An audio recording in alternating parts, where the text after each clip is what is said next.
On News Express, Kaduna State adopts gender-inclusive policy for public contracts. And business reps demand the reversal as new pricing begin. And the force in the UK to deny undocumented migrant citizenship. Sports, US baseball wins 2025 Renault 30. Hello and welcome to News Express on Global Television, coming to you live from the nation's capital, Abuja. I'm Deacon Michael. A quick reminder that we are on DSTV channel 365 at Star Times, channel 276. And now the Taraba state government has dismissed reports alleging that Governor Abu Kevas diverted over 100 billion naira to a retired general. In a statement, the Commissioner for Information and Reorientation, Zainab Usman, described the claim as outright falsehood with no factual basis. The governor has not handed over such an amount of money to any individual for any reason whatsoever. Instead, the government is repaying loans inherited from the past administration while making significant strides in infrastructure and service delivery. And now to Edo State, as government has ordered the immediate closure of all satellite campuses of the Ambrose Ali University, Ekpoma. In a statement signed by the Secretary to the State Government, Omar, the government directed that all programs and courses must now be conducted solely at the university's main campus in Ekpoma. The statement reveals that in line with Governor Monday Ekpomolo's commitment to raising the standard of Ambrose Ali University and the government's significant investment in the institution, all satellite campuses operating outside the main campus was shut down with immediate effect. The House of Representatives today, February 2025, debate the 4 tax bills transmitted to the National Assembly in 2024 by President Bola Tinubu. Recall that on September 3, 2024, Tinubu transmitted 4 tax reform bills to the National Assembly for consideration following the recommendations of Taiwo Oyedele-led Presidential Committee on Fiscal Policy and Tax Reforms. The bills include the Nigeria Tax Bill 2024, which is expected to provide the fiscal framework for taxation of the country, and the Tax Administration Bill, which will give a clear and concise legal framework for all taxes in the country and reduce dispute. Candidates registering for the 2025 the Joint Admissions and Matriculation Board has won tertiary matriculation examinations and direct entry to avoid unauthorized registration centers, cautioning that patronizing such centers could result in the invalidation of their registration. JAMB's Public Relations Officer in Jigawa State, Makura Madamo, issued the warning in a statement in Duse, the state's capital. According to the statement, that over 1,021 candidates have so far registered in Jigawa State for the 2025 UTME and direct entry out of the total of 201,867 candidates registered nationwide. Kaduna State has become the first subnational government to adopt the gender-responsive public procurement policy formulated in collaboration with United Nations Women and other stakeholders. A statement issued by the Chief Press Secretary to Governor Omar Sani Malam Musa announced that the policy was adopted at the State Executive Council meeting held at the Council Chambers of Sir Kashim Ibrahim. The statement noted that the policy aligns with the Governor's Economic Empowerment Program as it aims to ensure inclusive economic growth by increasing the participation of women-owned and women-led businesses in the public procurement. The Nigeria Immigration Service Ilela Border Command Secretary of State has arrested a suspected human trafficker, Surajo Ilela, and rescued 2 female victims bound for Libya.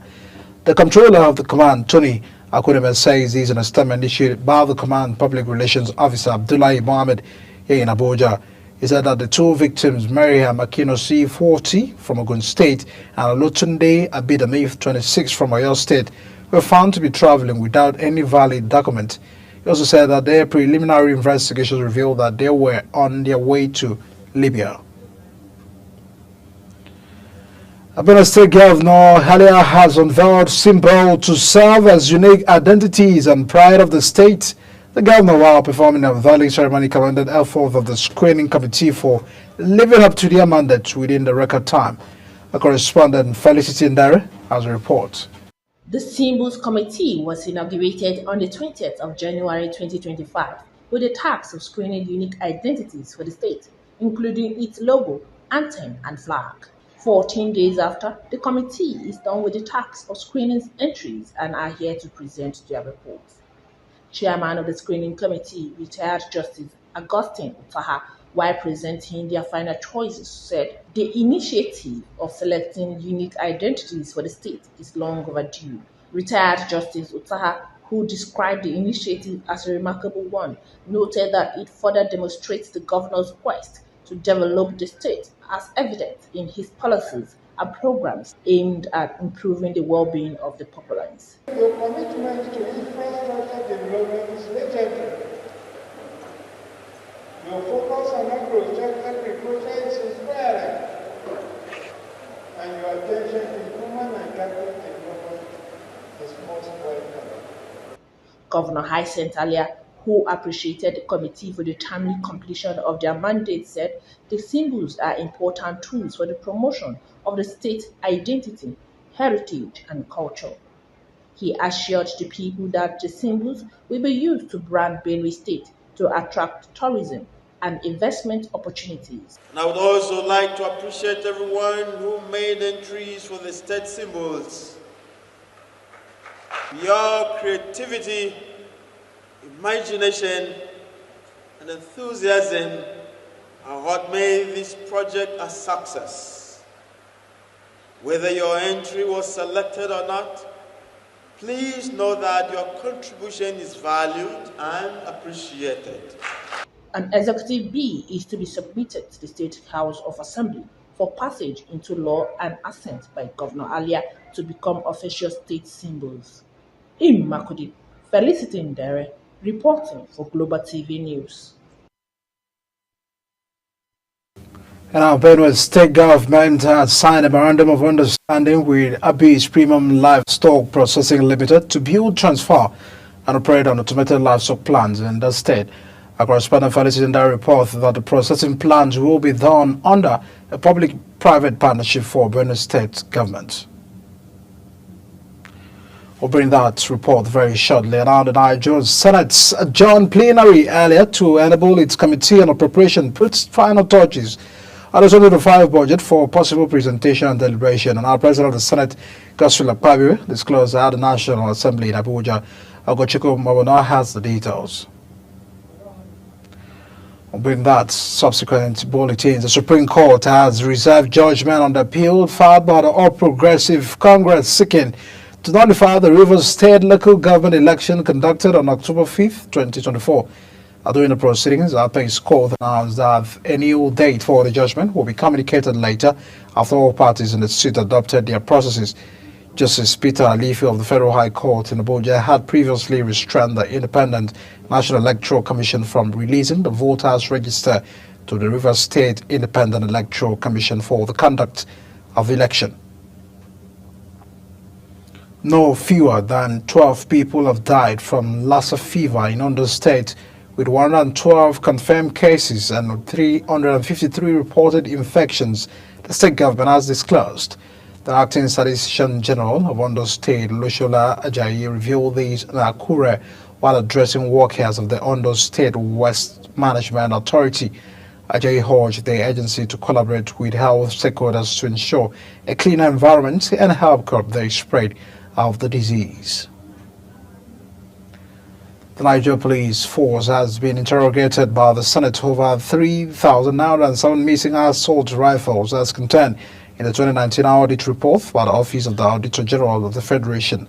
This was as the Inspector General of Police, Kade Betogun, tendered apologies to the Senate Committee on Public Account for not honoring previous invitations sent to him for explanations on queries issued to the police regarding alleged financial infractions in the 2019 audit report. Kikelo Makere has the details. The Inspector General of Police, Kayode Egbetokun, took the oath and nominated Assistant Inspector General of Police in charge of public accounts and budget, AIG Suleiman Abdul, to answer to the 8 queries issued against the police by the Office of the Auditor General. According to Olu Samuel Godwin, a review of the Arms Movement Register, monthly return of the arms and ammunitions, and the ammunition register at the police armory review alarming discrepancies. 1. 15 training institutions. Total number of missing ammunition 601 not reported was the remarks. 2. 23 formations, 42 missing items not reported. Number 3. 37 police commands, 1,514 not reported. 4. Zone 1 to 12, 29 not reported. 5. PMF 1 to 68, 1,721 missing items not reported was the remark, and the source was extract from schedules of returns of arms and loss of arms as at January 2020. The lawmakers criticized the police for failing to trace the missing weapon and apprehend those responsible. Concerns were raised that these firearms may have fallen into wrong hands, worsening the country's security crisis. If 3,900 firearms, mainly AK-47 and other rifles, are in the hands of enemies, that tells you that we are not safe. Even the police is not safe. So we need a proper explanation to this, so that we can move this country forward. Meanwhile, Senator Adams Oshomole shared a personal experience in the assassination of his aide, highlighting the real-life consequences of missing firearms. The rules of engagement. The police attached to the governor. When the governor is traveling, are they to take permission before they travel? Those attached to me regularly tells me that they go to regularize their booking. Not only the booking of their arms, but also from time to time that they are where they are supposed to be. And sometimes your officers come to check if they are still with you, in case they may have left without reporting. To make the assumption you have made it to insult the intelligence of the police. I'm telling you. When you suggest to us that if an officer moved from Benin on official escort duty to which you officially are legally assigned him, that you will presume his weapon is no longer with him. In response, AIG Suleiman Abdul was only able to account for 15 out of 3,907 missing assault rifles, 14 of which, according to him, were lost through 14 personnel killed in active service and one in 1998. Signals were sent to the affected formation to produce comprehensive investigation report on the loss of the said ammunition and on the firearms and ammunition, as well as complete Treasury Form 146 for audit attachment in pages 219 to 224. For a soft landing, the committee later resolved that the AIG and his team should go and tidy up their response to query, as it will never be swept under the carpet. Kike Lomo Okeri, Global Television News. You're watching the live broadcast of News Express on Global Television, coming to you live from the nation's capital, Abuja. One News Express returns. United Nations accuses ex-Bangladesh government of crimes against humanity. We have those visitors from the world of business as well as that of foreign and sports segment for you. Please stay with us.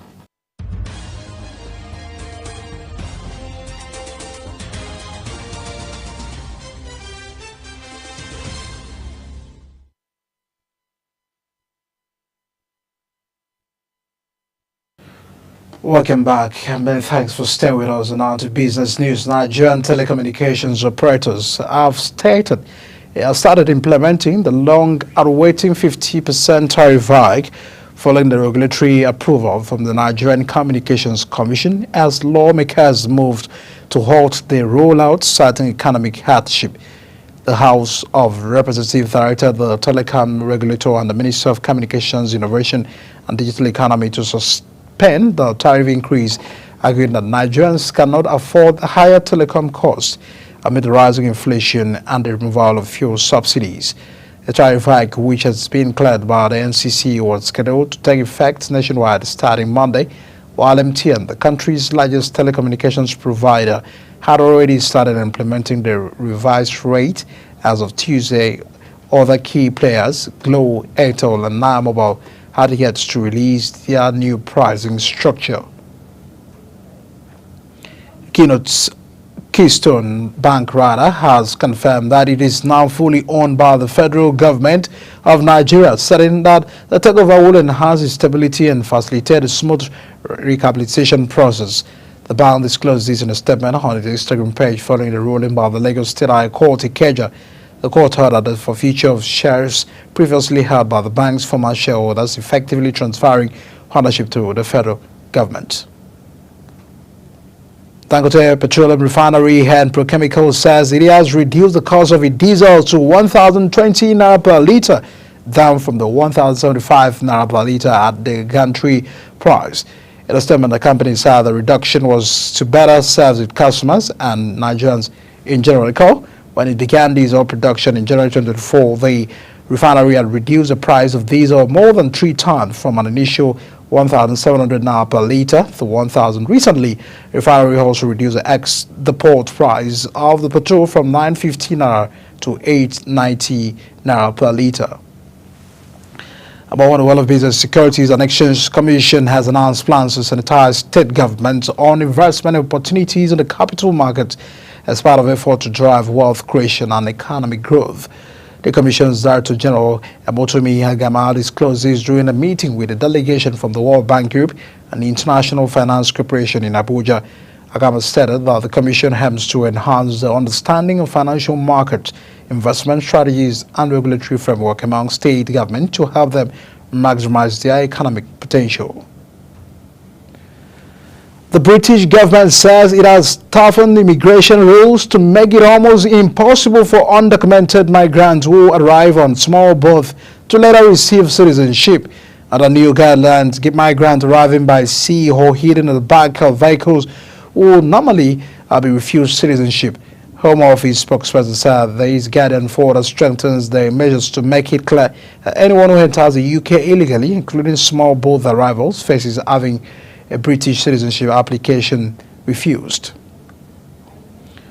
On the foreign scene, Taiwan says it detected 62 Chinese military aircraft near the self-ruled island this week as 2 U.S. ships sailed through the sensitive Taiwan Strait. The state and the islands regularly transit the 180-kilometer and 112-mile Taiwan Strait to reinforce its status as an international waterway anchoring their Beijing. Cameroon President Paul Biya, the world's oldest head of state, turns 92 years old after more than 4 decades in power, but remains tight-lipped on whether he will run for another term in election this year. Many people, including the deeply divided opposition, are in little doubt that the leader who first won election in 1982 will stand for an 8th term in the October vote. The president says he will make known whether or not he is a candidate in this election at the appropriate time. The government spokesman and communication minister Rene Emmanuel Sadi said last month. The United Nations says Bangladesh's former government was behind the systematic attacks and killings of the protesters as it tried to hold onto power last year, warning that abuses could amount to crimes against humanity. Before the Prime Minister Sheikh Hasina was tapped in a student-led revolution last August, a government crackdown on the protesters and others, including hundreds of extrajudicial killings. United Nations Rights Office said it had reasonable grounds to believe that the crimes against humanity of murder, torture, and imprisonment and infliction of other inhuman acts have taken place. Now wrapping up with sport, Manchester City boss Pep Guardiola says his step lacks the composure to defend a lead after Real Madrid struck twice later to snatch a 3-2 win from the first leg of the Championship League playoff. The city have dipped drastically from the high standards they have set during the Guardiola's glorious 9-year reign this season, with the concession of leg goals a repeated issue. The English champions have conceded 8 times in the last 15 minutes of their last 5 Champions League games to also bow and blow leads against the Feyenoord and the Paris Saint-Germain in the league phase. United States-based Nigerian tennis prodigy Christopher Boulos has won his first senior national title after defeating Daniel Adelaide in the men's singles final at the 2025 Renault National Tennis Open in Lagos. Boulos, who flew into the country from South Africa, where he represented Nigeria at the Davis Cup, was a clear favorite to win the competition despite not having a national ranking. Apart from winning a giant trophy, the Kaduna-born tennis youngster also went home with a $2 million prize money for the men's singles winner. And now to wrap up the News Express, let's take a look at our top stories. We told you that Kaduna State government has become the first subnational government to adopt the gender-responsive public procurement policy formulated in collaboration with the United Nations Women. And the business, Nigeria telecommunications operators have started implementing the long-awaited 50% tariff hike following a regulatory approval from the Nigerian Communications Commission as lawmakers moved to halt the rollout. The other force in the British government says it has toughened immigration rules to make it almost impossible for undocumented migrants who arrive on small boats to later receive citizenship. And finally, in sports, United States-based Nigerian tennis prodigy Christopher Boulos has won his first senior national title after defeat